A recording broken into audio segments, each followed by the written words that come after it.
Hello everyone. केंद्र सरकार के द्वारा पुराने हो चुके अधिवक्ता अधिनियम 1961 को समाप्त करके इसकी जगह पे एक नया कानून लागू करने के लिए एक बिल संसद में प्रस्तुत करती है।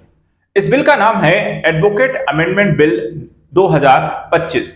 इस बिल में देखा जाए तो अंतर्राष्ट्रीय विधि फर्मों और अंतर्राष्ट्रीय कानूनों के साथ सामंजस्य बिठाने को लेकर के प्रतिस्पर्धात्मक वातावरण को बेहतर करने के लिए कुछ जरूरी बदलाव किए गए। लेकिन जैसे इस बिल को लेकर आया गया, भारत में बीसीआई और राज्य के दूसरे यहां पर वकील संघों के द्वारा इसका विरोध बड़े स्तर पर किया जाने लगा, जिसके कारण केंद्र सरकार ने इसको वापस लेने या इस पर जरूरी बदलावों को लेकर के यहां पर अहम फैसला किया है। आज हम यहां पर इस वीडियो एनालिसिस के माध्यम से समझेंगे कि आखिर ये मुद्दा क्यों चर्चा का विषय बना है, क्या है ये नया बिल, कौन जरूरी से प्रावधान इसमें किए गए हैं, क्या क्या नए बदलाव इसमें लाए गए हैं, क्यों इसका बहिष्कार किया जा रहा है और क्यों यह एक चिंता का विषय भी है। तो चलिए पूरे न्यूज को एनालिसिस करते हैं और समझते हैं पूरा मुद्दा आखिर है क्या। देखिए यहां पे न्यूज़पेपर में एक आर्टिकल आया जिसमें केंद्र सरकार एडवोकेट बिल में बदलाव को तैयार है। कानून मंत्री बोल रहे हैं कि हर मुद्दे की वो जांच करेंगे। बीसीआई समेत अधिकतर राज्यों के जो वकील हैं ये इस बिल का लगातार विरोध कर रहे हैं। तो विरोध क्यों है, केंद्र सरकार वापस क्यों ले रही है, बिल में आखिर ऐसे क्या क्या प्रावधान है, उसको हम डिटेल से समझते हैं।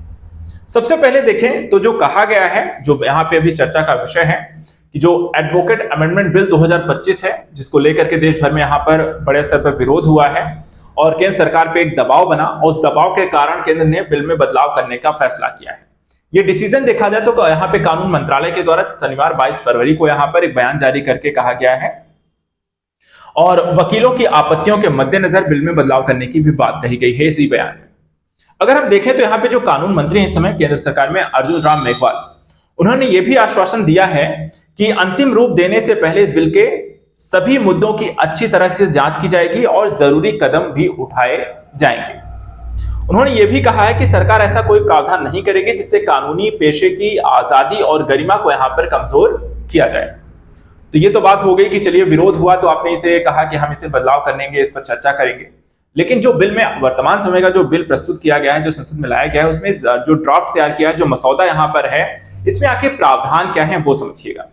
देखिए सबसे पहले तो नाम यहाँ पे ध्यान रखिएगा, अधिवक्ता संशोधन अधिनियम 2025 है ये, ठीक है।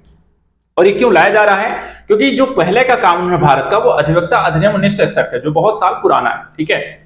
इस अधिवक्ता जो यह नया बिल यहाँ पर लेकर आए, अधिवक्ता संशोधन विधेयक 2025 का मसौदा तैयार है। बार काउंसिल ऑफ इंडिया केंद्रीय कानून मंत्री को अभ्यावेदन देते हैं कि देखिए जो आप यहाँ पे कानून ला रहे हैं, जिसमें प्रावधान जो आप कर रहे हैं, इसमें हमें आपत्तियां हैं, हम इसको ऐसे स्वीकार नहीं करेंगे, इससे यहाँ पर समस्याएं हैं। तो भाई समस्याएं हैं तो समस्याएं चलिए समझेंगे, पूरी समस्या को डिटेल से समझेंगे और इस बिल को लाए जाने का कारण क्या है पहले वो समझ लीजिए। सरकार यहाँ पर सरकार की मंशा क्या है इस बिल को लाने को लेकर के, फिर बीसीआई इसका विरोध क्यों कर रही है उसको भी समझेंगे। तो भारत सरकार ने अधिवक्ता अधिनियम 1961 में सुधार लाने के उद्देश्य से अधिवक्ता संशोधन विधेयक 2025 पेश किया था, और जिसमें मूल मुद्दा था कि अनुशासनात्मक तंत्र और वैश्विक मानकों के अनुरूप यहाँ पर इसमें सुधार लाए जाए। अधिवक्ता अधिनियम 1961 भारत में कानूनी पेशों को नियंत्रित करने वाला वर्तमान समय का प्रमुख कानून है और मौजूदा कानून में अगर हम देखें जो विदेशी वकीलों और विधि फर्मों के लिए कोई भी स्पष्ट प्रावधान नहीं था, जिसको अंतर्राष्ट्रीय स्तर पर अगर किसी प्रकार की प्रतिस्पर्धा करनी है तो उसमें बाधा आती है। और इस कारण से सरकार ने समझा कि हम इसमें नया विधेयक लेकर आए जिसमें कुछ जरूरी बदलाव करें और वर्तमान की जरूरतों के लिहाज से अंतर्राष्ट्रीय स्तर पर प्रतिस्पर्धात्मक लायक हम एक कानून बनाते हैं। विधेयक में वर्तमान के अधिनियम की तुलना में कई जरूरी इसके लिए बदलाव कर दिए गए। अब बदलाव किए गए तो यहां पर विरोध होना शुरू हो गया। बदलाव देखिए क्या क्या किए गए हैं वो भी आप समझिएगा। सबसे पहले देखिए बीसीआई की भूमिका में बदलाव किया गया है। क्या रहेगा, तो अब भारतीय बार काउंसिल यानी कि बीसीआई ने उन विधि फर्मों को ये नियंत्रित करेगा, बीसीआई जो एक से अधिक राज्यों में अपनी सेवाएं देते हैं। जो एक से ज्यादा राज्यों में सेवाएं देंगे वो अब किसके द्वारा नियंत्रित होंगी, बीसीआई के द्वारा होंगी। यदि बार काउंसिल के द्वारा बनाए गए नियम केंद्र सरकार की नीतियों के विपरीत होते हैं तो सरकार को उन्हें निरस्त करने का अधिकार दे दिया गया है। यानी कि बार काउंसिल नियम अभी भी बना सकती है, लेकिन अगर नियम कानून जो है केंद्र सरकार के अनुरूप नहीं होंगे तो आपके कानून निरस्त हो जाएंगे। और वकालत से जुड़े संगठनों पर देखा जाए तो अधिक नियंत्रण और निगरानी इसके माध्यम से केंद्र सरकार की बढ़ जाएगी। दूसरा जो है नियामक ढांचे को लेकर के बदलाव किया गया है, यानी कि सरकार ने कहा है कि विदेशी विधि फर्मों को भारत में कार्य करने की अनुमति देने के लिए एक नियामक व्यवस्था बनाई जाएगी इससे वैश्विक स्तर पे कानूनी सेवाओं का आदान प्रदान आसान होगा और भारत में अंतर्राष्ट्रीय कानून विशेषज्ञों के लिए यहाँ पे मार्ग प्रशस्त होगा। यानी कि विदेशी विधि फर्मों को, विदेशी वकीलों को भारत में आकर के काम करने की अनुमति ये यहाँ पर बिल देता है। तीसरा जो मुद्दा है, सदस्यों की नियुक्ति का एक मुद्दा यहाँ पे चर्चा का विषय बन गया है, विरोध का कारण बन रहा है। अब केंद्र सरकार को भारतीय बार काउंसिल में 3 सदस्य नामांकित करने का अधिकार दिया गया है। इसमें महान्यायवादी और सॉलिसिटर जनरल पहले की तरह अपने पद पे बने रहेंगे और एक और सदस्य सरकार यहाँ पे नियुक्त करेगी। अनुच्छेद 49B के तहत सरकार को बीसीआई को कानून लागू करने संबंधी निर्देश देने का भी अधिकार होगा। तो सरकार एक तरीके से काफी ज्यादा नियंत्रणकारी भूमिका में आ जाएगी। प्रतिबंधात्मक स्थितियों को लेकर के इस कानून में क्या लागू किया गया, तो यहां पे कहा गया कि न्यायपालिका के कार्यों को प्रभावित करने वाले वकीलों की हड़ताल या बहिष्कार जो है वो अनुच्छेद 35A के तहत प्रतिबंधित किया जाएगा। यानी कि आगे से वकील किसी भी तरीके का बहिष्कार या किसी भी तरीके का हड़ताल नहीं करेंगे। हाँ, प्रतीकात्मक यानी कि 1 दिन का हड़ताल करने की अनुमति होगी, लेकिन उसके लिए भी कहा गया कि एक शर्त होगी। शर्त क्या होगी कि ग्राहकों के अधिकारों पर किसी तरीके का प्रतिकूल प्रभाव नहीं पड़ेगा आपके हड़ताल का। तो यह भी सुनिश्चित करने को कहा गया है।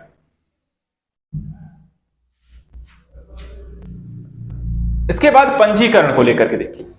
अब यदि कोई वकील एक राज्य से दूसरे राज्य में अपना पंजीकरण कराना चाहता है, स्थानांतरण कराना चाहता है, तो उसके लिए एक शुल्क देना होगा। शुल्क जो कि यहां पर देना होगा, वहीं बीसीआई से आपको अनुमोदन भी प्राप्त करना होगा और इससे राज्य स्तरीय बार काउंसिल के प्रशासन जो है अधिक व्यवस्थित किया जाएगा। इस तरीके का यहां पे प्रावधान है। चौथा एक और विवाद का मुद्दा है हटाने का प्रावधान। हटाने के प्रावधान इसमें क्या किया गया, अगर कोई अधिवक्ता 3 वर्ष या उससे अधिक की सजा किसी भी अपराध में ये दोषी पाया जाता है तो उसका नाम अधिवक्ता सूची से हटा दिया जाएगा। हाँ, इस संदर्भ में प्रावधान यह किया गया है कि तभी सजा को स्वीकार किया जाएगा जब हाई कोर्ट या सुप्रीम कोर्ट के द्वारा सजा की पुष्टि कर दी गई है, तभी यहां पर उसका नाम हटाया जाएगा।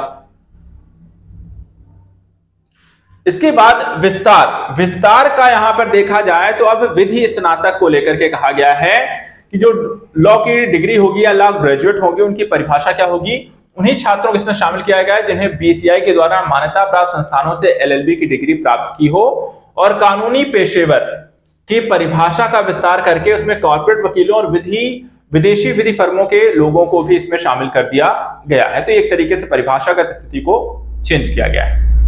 सजा के प्रावधान भी है, यानी कि अगर कोई व्यक्ति बिना अधिवक्ता कानून की प्रैक्टिस करता है तो उसे कड़ी सजा के प्रावधान किए गए हैं, जिसमें 1 वर्ष जो पहले 6 महीने की कैद हुआ करती थी और 2 लाख तक का जुर्माना लगाया जाएगा। इससे नकली वकीलों पर रोक लगेगी और कानूनी पेशे की शाख को यहां पे विश्वसनीय बनाया जा सकेगा। तो ये सब बदलाव जो है इस बार यहां पर किए गए हैं। ये जो बिल लाया गया था, ये बिल के अंतर्गत प्रावधान यहां पे लागू किए गए हैं, लेकिन इन्हीं का विरोध होना शुरू हुआ। हड़ताल हो रही है, बहिष्कार हो रहा है और सरकार को इसको वापस लेने का एक तरीके से इस पर चर्चा करने के लिए मजबूर भी होना पड़ा है। तो मुद्दा देखिए क्या क्या था, चिंताएं क्या थी इस बिल में। पहला था कि सरकार का नियंत्रण बढ़ रहा है। सरकार का नियंत्रण कैसे बढ़ रहा है? सरकार देखिए bar council of India BCI में केंद्र सरकार के 3 नामांकित सदस्यों को शामिल कर लेगा। इससे वकीलों की स्वायत्तता और स्वतंत्रता पर असर पैदा हो सकता है, यानी कि सरकारी नियंत्रण बढ़ेगा। दूसरा, आप हड़ताल पे प्रतिबंध लगा दे रहे हैं, यानी किसी चीज से अगर असहमत है तो हड़ताल भी नहीं कर सकते हैं। अनुच्छेद 35A के तहत हड़ताल और बहिष्कार पर कड़े प्रतिबंध लगाए गए हैं और वकीलों के संवैधानिक अधिकारों, विशेषकर अभिव्यक्ति की स्वतंत्रता, विरोध के अधिकार पर यह प्रतिकूल प्रभाव डालता है। इसके अलावा विदेशी विधि फर्मों को लेकर के भी चिंताएं व्यक्त की गई हैं, यानी कि विदेशी जो विधि फर्में को भारत में काम करने की अनुमति देने से स्थानीय वकीलों, विधि फर्मों के लिए प्रतिस्पर्धा बढ़ेगी। छोटे और मध्यम स्तर के जो वकील होंगे उनके रोजगार और आय के अवसरों पर इसका प्रतिकूल प्रभाव भी पड़ेगा। और चौथा जो मुद्दा है आर्थिक बोझ, यानी वकीलों को एक राज्य से दूसरे राज्य में पंजीकरण स्थानांतरित करने के लिए शुल्क देना होगा और इससे बार काउंसिल की अनुमति लेनी होगी और जिससे युवा और छोटे वकीलों पर वित्तीय बोझ बढ़ जाएगा। इस तरीके से ये जो मुद्दे हैं जो चर्चा का विषय बना है, इस बिल को लेकर विरोध हुआ है, उसको आज के हमने वीडियो में यहाँ पर एनालिसिस किया है।